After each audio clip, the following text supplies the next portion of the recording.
Hello दोस्तों, आप सभी का एक बार फिर से स्वागत है आपके इस यूट्यूब चैनल में एक नई वीडियो के साथ। मैं हूं धनंजय और आप देख रहे हैं डेली ट्रेवल हैक। दोस्तों, कल शाम 7 बजे उड़ीसा के बालेश्वर डिस्ट्रिक्ट में एक भयंकर ट्रेन दुर्घटनाग्रस्त हुई है, जिसमें अब तक करीब 250 से ज़्यादा लोगों की जान चली गई है। लगभग 1200 से ज़्यादा लोग घायल हैं। इसका अभी ऑफिशियल फिगर आना बाकी है, लेकिन अंदाज़ा लगाया जा रहा है कि ये जो आप कैजुअल्टी देख रहे हैं इसकी संख्या बढ़ने वाली है, क्योंकि आप इस तस्वीर से अंदाज़ा लगा सकते हो ये ट्रेन इतनी ज़ोर से दुर्घटनाग्रस्त हुई है और इसमें 3 ट्रेन इन्वॉल्व है। अब आप ये समझने की कोशिश कीजिए कि आखिर ये ट्रेन दुर्घटनाग्रस्त हुआ कैसे। इसमें मानवीय भूल है या सिस्टम फेल्योर हो गया, या अब इसका जिम्मेदार कौन, इसकी जिम्मेदारी लेगा कौन। आप समझ सकते हो ये इतना बड़ा दुर्घटना होने के कारण जो इतने सारे लोगों की जान गई है उसके जिम्मेदार कौन होंगे। मैं आपको बता दूं, 12841 शालीमार चेन्नई एक्सप्रेस, जो कि शालीमार से आके चेन्नई की ओर जा रही थी, और दूसरी ट्रेन हमारी Bangalore SMBT sir M Visvesvaraya terminal से निकल के हावड़ा की ओर जा रही थी। दोनों पैसेंजर ट्रेन है, फुल्ली पैक्ड रहती है। इसमें जो लोग रहते हैं स्लीपर कोचेज में, इसकी अगर हालत देखोगे तो आप अगर 72 सीट है तो लगभग 150 से ज़्यादा लोग रहते हैं स्लीपर कोच में, क्योंकि वेटिंग वाले रहते हैं, और ये फुल्ली पैक्ड ही जाता है। कोरोमंडल एक्सप्रेस शालीमार चेन्नई कोरोमंडल एक्सप्रेस अपने फुल मैक्सिमम परमिसेबल स्पीड पे 130 kmph पे आ रही थी। उससे पहले क्या हो गया था, जो हमारी SMBT बेंगलोर हावड़ा वाली जो ट्रेन है वो चल के जा रही थी और उसके 3 डब्बे पटरी से उतर गए थे और वो दूसरे ट्रैक को ऑब्स्टेकल कर रहे थे, और इसी दौरान एक मालगाड़ी उधर से गुजर रही थी, तो उस मालगाड़ी को रोक दिया गया था ताकि मालगाड़ी पैसेंजर ट्रेन से ना टकरा जाए। और उस दौरान हुआ क्या, अब मालगाड़ी रुकी है तो वो ब्लॉक सेक्शन, मैंने आपको पहले भी समझाया था, वो पूरा ब्लॉक हो गया और पीछे से कोरोमंडल एक्सप्रेस अपने फुल स्पीड से आ रही है। और ऐसा कहा जा रहा है कि सिग्नल रेड होने की बजाय सिस्टम फेल्योर हो गया। सिग्नल फेल्योर होने की वजह से लोको पायलट, उसके जो क्रू थे, असिस्टेंट लोको पायलट, उनको पता ही नहीं चला कि आगे ट्रैक पे एक मालगाड़ी है, क्योंकि ट्रेन जब 130 के स्पीड से चलती है तो आप अंदाज़ा लगा लो, ट्रेन अगर आप रोकने की इमरजेंसी ब्रेक भी लगाने की कोशिश करोगे तो कम से कम 1 किलोमीटर, कम से कम 800 से 1 किलोमीटर डिस्टेंस लेती है ट्रेन रुकने में। और ये 130 kmph से आई एम श्योर कि क्रू ने ब्रेक लगाई होगी, इमरजेंसी ब्रेक लगाई होगी, लेकिन रुकते रुकते ये जोरदार टक्कर मारी है मालगाड़ी को। एक गुड्स ट्रेन जिसको रोका गया था उसको खतरनाक से टक्कर मारी गई है। और आप अंदाज़ा लगाओ, आगे के 2 कोच आजकल जो कोच रहते हैं उसमें जनरल कोचेज रहते हैं, जिसमें कोई आंकड़ा निकल के नहीं आने वाले कितने लोग उस जनरल कोच में थे। आप जनरल की हालत देख के अंदाज़ा लगा लो कितने लोग होंगे उसमें।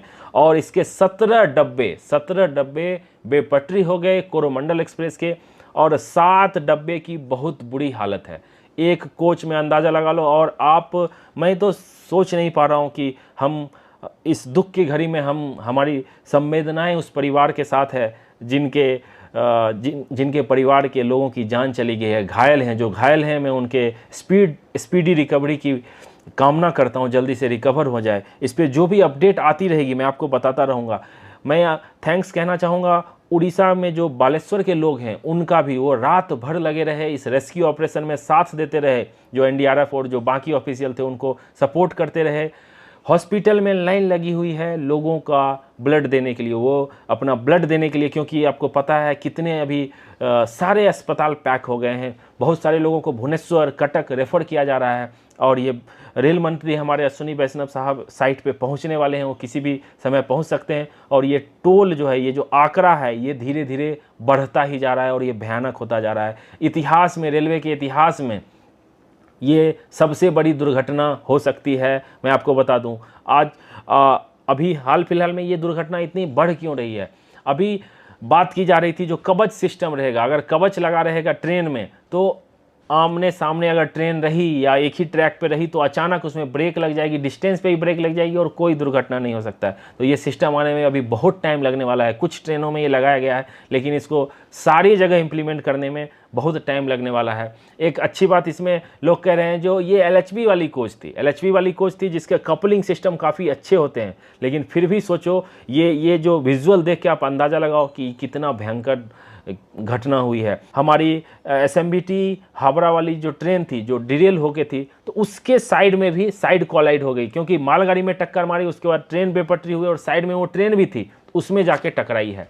तो ये काफ़ी भयंकर हादसा है। इसमें कहा जा रहा है इनके क्रू की जान चली गई है, लेकिन एक कुछ लोग कह रहे हैं कि LAP शायद सर्वाइव कर गए हैं। वो काफ़ी क्रिटिकल कंडीशन में घायल थे। 130 में टक्कर मारी है। आप सोचो, अंदाज़ा लगाओ, आप ट्रेन से कूद भी नहीं सकते हो, कुछ नहीं कर सकते हो। इसमें क्रू की जान गई है। इसमें रेलवे की लापरवाही मैं कह सकता हूँ, सिस्टम फेल्योर या जो भी हो, इसमें उच्च स्तरीय जांच बैठेगी। और मैं आपको बता दूं, जांच तो बैठती है, लेकिन जो इसका रिपोर्ट निकल के आता है वो नहीं पता चल पाता है पब्लिक को। मैं आपको जितनी भी हादसा हुई है, जितनी भी दुर्घटनाएं हुई है, मैं उसका रिपोर्ट निकाल के आपको सारे दुर्घटना का डिटेल बताने की कोशिश करूंगा आगे आने वाली वीडियो में। इसमें टाइम लगता है, रिसर्च लगता है और सही जानकारी देनी पड़ती है। ऐसा नहीं है कुछ भी बोल के मैं आपको बता दूंगा। जो एक्चुअल फैक्ट है, जो मुझे अभी तक जानकारी मिली है, मैं वही आपको देने की कोशिश करूंगा। हम आशा करते हैं जो घायल लोग हैं जल्द से जल्द रिकवर हो जाएं। इसमें हमारे प्रधानमंत्री नरेंद्र मोदी, राष्ट्रपति मुर्मू जी, सब ने दुख व्यक्त किया है। लेकिन दुख व्यक्त करने से कुछ नहीं, मुआवजा मिल जाएगा, लेकिन एक जान की कीमत कोई भी मुआवजा नहीं दे सकता है। जो लोग सोचो बेंगलोर से हावड़ा अपने घर को जा रहे होंगे, उनकी अभी जान चली। जो लोग शालीमार से आ रहे होंगे, चेन्नई की ओर जा रहे होंगे, अपने काम पे जा रहे होंगे, अपने घर जा रहे हो, रिलेटिव के पास जा रहे हो, गर्मी छुट्टी खत्म हुई है, बच्चे होंगे, कितनी दर्दनाक ये हादसा है, आप सिर्फ अंदाज़ा लगा लो। मैं इस दुख की घड़ी में मैं मेरे तरफ से, मेरे चैनल की तरफ से संवेदनाएं व्यक्त करता हूं। जल्द से जल्द ये ठीक हो जाए। अभी रेस्क्यू ऑपरेशन मुझे लगता है ये पूरा दिन चलने वाला है। जब ये रेस्क्यू ऑपरेशन कंप्लीट हो जाएगा